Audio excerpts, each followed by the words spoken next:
ओम नमः सिद्धेभ्य। ओम जय जय जय। नमोस्तु नमोस्तु नमोस्तु। नमो अर्यन्ताणं नमो सिद्धाणं नमो ऐर्याणं नमो जैनं नमो लोयसवसावनं। ओकारं बिन्दुसंयुक्तं नित्यं ध्यायन्ति योगिनः कामदं मोक्षदं चैव। ओंकाराय नमो नमः। अविरल शब्द गुणोत्प्रक्षाल सकल भूतल मल कलंका मुनि भी रूपासित तीर्था सरस्वती हर्तु नो दुरितान। अज्ञान तिमिरंधानां ज्ञानांजन शलाकया चक्षुरुन्मीलितं येन तस्मै श्री गुरुवे नमः। श्री परम गुरुवे नमः। परम्पराचार्य श्री गुरुवे नमः। सकल कलुष विध्वंसकं शेषां परिवर्धकं धर्म संबंधकं भवजीवन प्रतिबोधकारकमिदं शास्त्रं श्री पांडव पुराण ध्येयम्। अस्य मूल ग्रंथ कर्ता श्री सर्वज्ञ देवा तदुत्तर ग्रंथ कर्ता श्री गणधर देवा प्रतिगणधर देवा तेषामनुसार माध्यम श्री शुभचंद आचार्येण विरचितं। सर्वे श्रोतार सावधानतया शृण्वन्तु। मंगलम भगवान वीरो मंगलम गौतमो गणि मंगलम कुन आद्यो जैन धर्मोस्तु मंगलम। सर्वमंगल मांगल्यम सर्वकल्याणकारकम प्रधानम सर्वधर्माणां जैनम जयतु शासनम जैनम जयतु साधनम जैनम जयतु साधनम।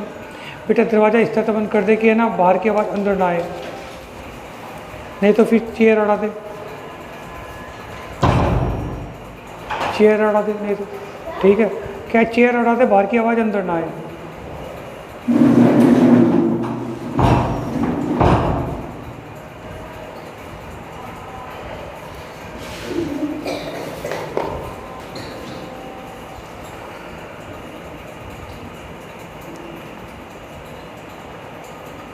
धृतराष्ट्र ने मुनि दीक्षा ले ली थी और कौरवों पांडवों को राज सौंप दिया था।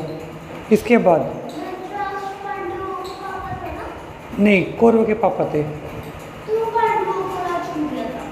बेटा। पांडु भी राजा थे, धृतराष्ट्र कौरव भाई भाई थे। धृतराष्ट्र कौरव दोनों भाई भाई थे, ठीक है ना। पांडु राज्य छोड़कर और धृतराष्ट्र के को अपने पुत्रों को धृतराष्ट्र की निगरानी में छोड़कर मुनि बने थे। अब धृतराष्ट्र मुनि बन गए हैं, ठीक है ना। तो उन्होंने दोनों भाइयों को यानी कौरवों को भी पांडवों को भी राज सौंप दिया। द्रोणाचार्य इन सब पांडवों और बलि दुर्योधन आदि के श्रेष्ठ गुरु थे। द्रोणाचार्य ही गुरु थे, है ना। उन्होंने इन सब के धनुर्वेद, बाण छोड़ना, लक्ष्य बांधना और धनुष खींचना आदि सिखाया। पर इन सब में अर्जुन ने ही सार्थक धनुर्वेद विद्या सीख पाई, क्योंकि वह समर्थता, योग्य पात्रता और है भी ऐसी ही बात कि पुण्योदय से मनुष्य को जल्दी बड़ी विद्या आ जाती हैं। अर्जुन द्रोणाचार्य का बड़ा भक्त था, वह उनकी बहुत सेवा करता था।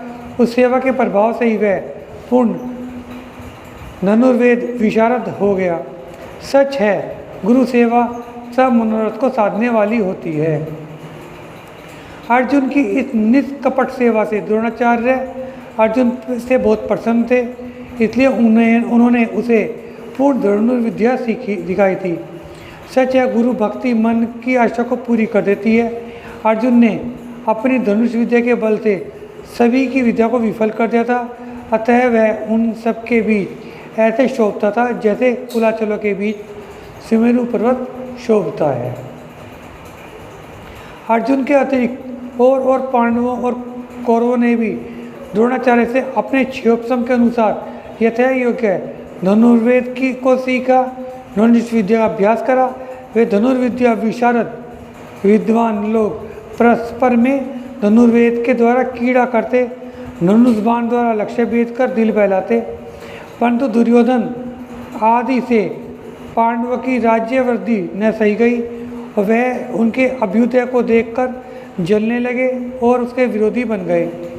वे उनके साथ बड़ी उद्यतता दिखाने लगे, उनमें परस्पर स्पर्धा बढ़ने लगी और साथ ही साथ विरोध भी बढ़ने लगा।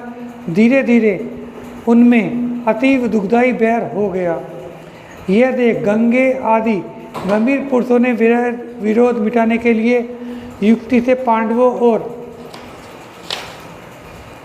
कौरवों को आधा आधा राज्य बांट दिया, तो भी प्रचंड पांडवों और कौरवों में वैर विरोध बढ़ता ही गया, कम न हुआ। कारण अकेले कौरव ही पूरे राज्य को चाहते थे। कौरव लोग स्वभाव से ही हृदय से दुष्ट, वाणी से मिष्ट थे। वे रोष से सदा ही पांडवों को मारने की चेष्टा में लगे रहते थे, पर तो भी बाहर से प्रीति ही दिखाते थे। इन सब बातों के रहते हुए भी सब कौरव पांडव सुंदर सुंदर प्रदेशों में एक साथ क्रीड़ा किया करते थे। एक दिन महान योद्धा भीमसेन अपनी इच्छा से कौरवों के साथ वन क्रीड़ा के लिए गए और वहाँ पर अपने आप को धूल से पूर कर कौरवों से पूछा कि कोई इस धूल में से निकालकर मुझे कोई इस धूल से निकाल लेगा, वही बलवानों में बली है। यह सुनकर सबके सब कौरव उसे धूल में से निकालने के लिए तैयार हुए और अभिमान में आकर उन्होंने उसे निकालने की प्रतिज्ञा करने लगे, परंतु वे उसे रंच मत चला नहीं सके, थोड़ा सा भी खिसका नहीं सके।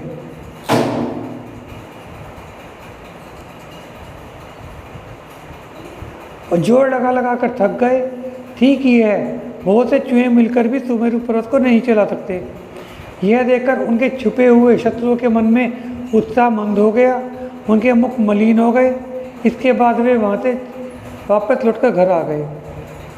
एक दिन फिर भीमसेन कौरवों के साथ वन क्रीड़ा को गए और ऐसे में वन में पहुँचे जो घने वृक्षों से सुशोभित था, जिसका एक एक वृक्ष डालियों के आगे भाग में लगे हुए पत्तों, फूलों और पुष्पों से युक्त था। वहाँ के मनोहर आम के वृक्ष फलों के बाहर से नम गए थे और उन पर कोयल बोलती थी। ऐसा जान पड़ता था कि मानो वे कोयल शब्दों के बहाने फलों को चाहने वाले सत्पुरुषों को ही बुलाती थी।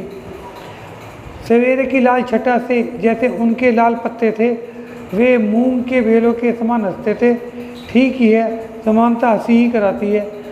वहाँ के खजूर वृक्ष ऐसे शोभते थे मानो जरा को ही जीत रहे हैं, क्योंकि जरा से भी गए बीते थे। अर्थात जरा तो कुछ दिन मनुष्य को ठहरने भी देती है, पर वे पकते ही फली को गिरा देते थे। वहाँ के फल पुष्प आदि की शोभा से रहित शीर वृक्ष थे एवं वही घुंघरों के समान शब्द वाले और बिल्कुल छोटे छोटे पत्तों वाले पवित्र इमली के वृक्ष थे। वहाँ विपुल और सुंदर पत्तों वाले निर्मल केले के वृक्ष शोभते थे, जो अपने फलों से कल्प वृक्ष के फलों को भी जीतते थे। और वहीं कशैले फल से सुशोभित आंवले के वृक्ष भी थे। ऐसे जान पड़ते थे कि मानो मुनिगण द्वारा जीती गई कषाय ही स्थित हैं। ऐसे रमणीक वन में पहुंचकर सबने बहुत क्रीड़ा की। वहाँ भीमसेन ने एक आंवले के वृक्ष को देखा। वह खूब फला हुआ था, उसकी डालियाँ बड़ी मोटी थी, वह पत्तों से और फलों से लदा हुआ था। उस पर अभिमानी कौरवों के साथ बलि भीम क्रीड़ा करने लगा। कभी वह उस पर चढ़ता, कभी उतरता। कोई उसे चढ़ने का यत्न करता, फिर चढ़ने को असमर्थ स्वयं ही उतर पड़ता। कोई उसे हिलाता तो कोई चढ़ने के लिए उसका आलिंगन करता, पर डर के मारे दूर हट जाता। कोई उसे अपनी छाती के बल खूब हिला डालता, तो कोई दूसरा आकर गिरे हुए उसके फलों को बटोरता था। उस पर चढ़ने के लिए यद्यपि सबने बहुत कोशिश की, पर वह बहुत ऊंचा था, इसलिए उस पर कोई चढ़ न सका। सब हिम्मत हार गए।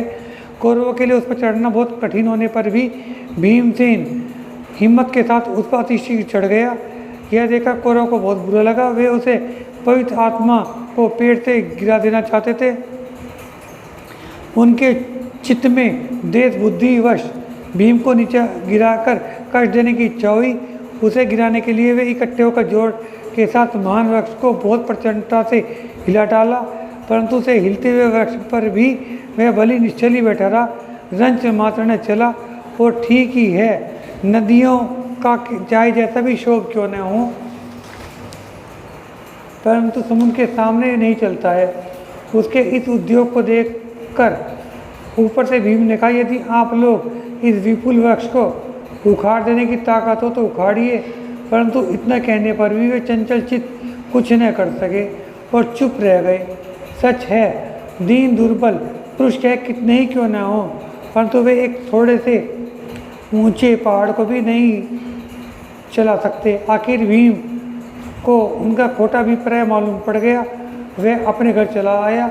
इसके बाद एक समय भीम फिर कौरवों के साथ उसी वृक्ष के पास गया। अब की बार जैसे तैसे करके कौरवगण उसके ऊपर चढ़ गए। तब भीम ने वृक्ष को अपनी छाती के बल से हाथों से पकड़कर खूब हिला डाला और अभिमान के साथ उसे जड़ से उखाड़कर कौरवों सहित सिर को उठाकर भागा। उस समय ऐसा जान पड़ता था कि मानो वह अपने मस्तक पर छतरी लगाए हुए है। भीम की इस दौड़ के मारे कौरव लोग उस वृक्ष पर से नीचे गिर पड़े। कोई मुंह के बल तो कोई सीधा गिरा, कोई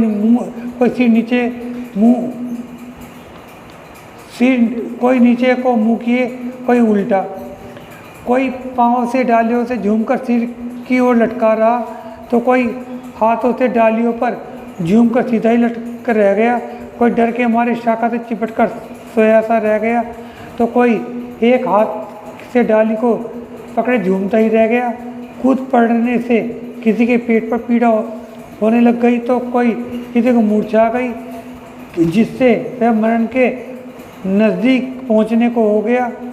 भीम के इस कार्य से वे लोग बहुत दुखी हुए। जान पड़ता था कि मानो भीम के पुण्य के डर से ही वे व्याकुल हो रहे हैं। तब हाथ जोड़कर बड़ी नम्रता के साथ एक ने भीम से प्रार्थना की, भीम तुम पवित्र आत्मा हो, गंभीर हृदय वाले हो, अतः परिवार के लोगों को तकलीफ पहुंचाना तुमको शोभा नहीं देता। इस प्रकार प्रार्थना करने पर भीम उसी समय ठहर गया और घबराए हुए कौरवों को बड़ा आश्वासन दिया, धीरज बंधाया। इसके बाद सब लोग अपने अपने घरों को आ गए। वहाँ सबके साथ भीम, जिसकी की पुरुषार्थ से शोभा थी और पराक्रमी था, सतत कीड़ा करते हुए आनंद चैन के साथ अपना समय बिताने लगा। एक दिन कौरव किसी बहाने से भीम को तालाब पर ले गए।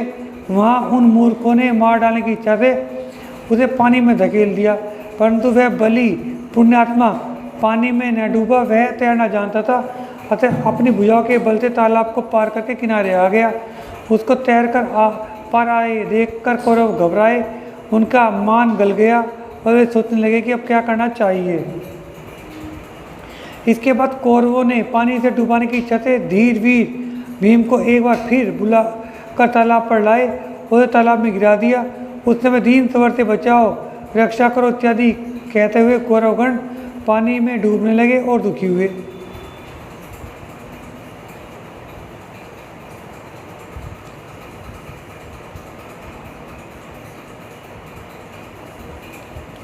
और जल की तरंगों के सहारे डूबते हुए उतरते हुए दुख के मारे रोने लगे। भीम के हाथों उनकी बड़ी दुर्दशा हुई, अतः कलेश सहते हुए वे पुण्य के उदय से जैसे तैसे पानी से बाहर आ गए और बड़े भयभीत हुए अपने अपने महलों को गए। इसके बाद भीम ने भयभीत होकर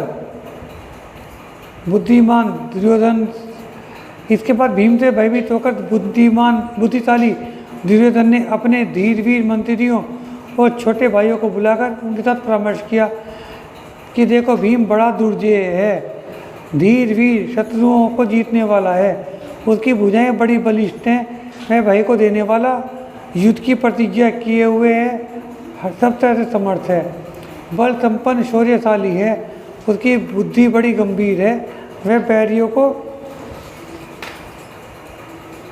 ध्वस्त करने के लिए हमेशा उद्यत है, नाना युक्तियों को जानता है। बड़े खेद की बात है कि इस महाभीम के जीते हम 100 भाइयों का जीवन व्यर्थ ही है। इसलिए इस महा उत्कृष्ट दुरात्मा को जिस उपाय या कपट से बन पड़े हमें मार ही डालना चाहिए। देखिए तो इसके मारे हम लोग कितने भय हो रहा है। इसको मारे बिना हमारे हृदय का संताप कैसे मिट सकता है। एक बात यह है कि इसके रहते हम लोग राज्य का पालन भी नहीं कर सकेंगे, इसलिए इसका जल्दी इलाज कर देना योग्य है, क्योंकि वैरी बढ़ न पाए इससे पहले ही उसकी जड़ उखाड़ के फेंक देनी चाहिए, नहीं तो वह बढ़कर रोग की तरह बल का ध्वस्त कर देगा। जैसा कि काहे की व्याधि, चोर, शत्रु समूह, दुष्ट पुरुष, आपत्ति और दुर्गम भीति, इनको पैदा होते ही नष्ट कर देना चाहिए, नहीं तो ये चढ़ जाने पर बहुत ही दुख देते हैं। उदाहरण यह है कि शरीर में विष चढ़ जाने से ज़्यादा दुखदायी हो जाता है, वैसे ही ये भी बढ़कर जीव को सता नहीं देते किंतु दुखदायी हो जाते हैं।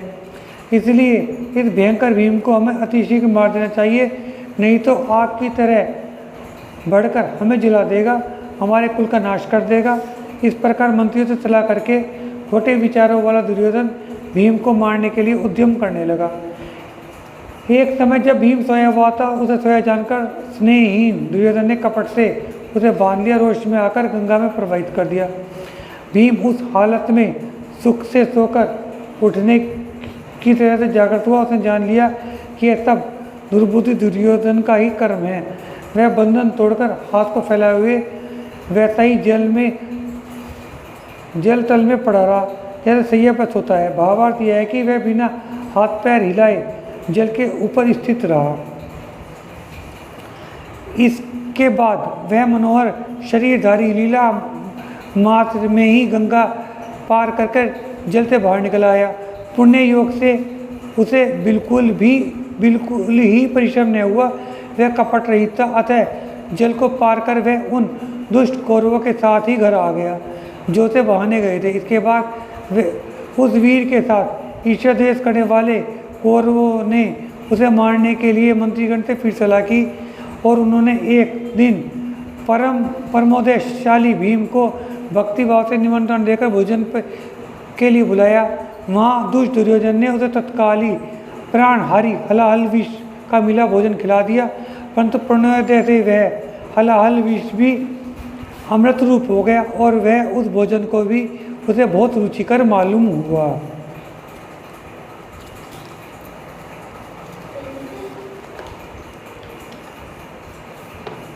या वाणी के ज्ञान से सूझे लोकालोक, सो वाणी मस्तक नमू सदा दे तू दो।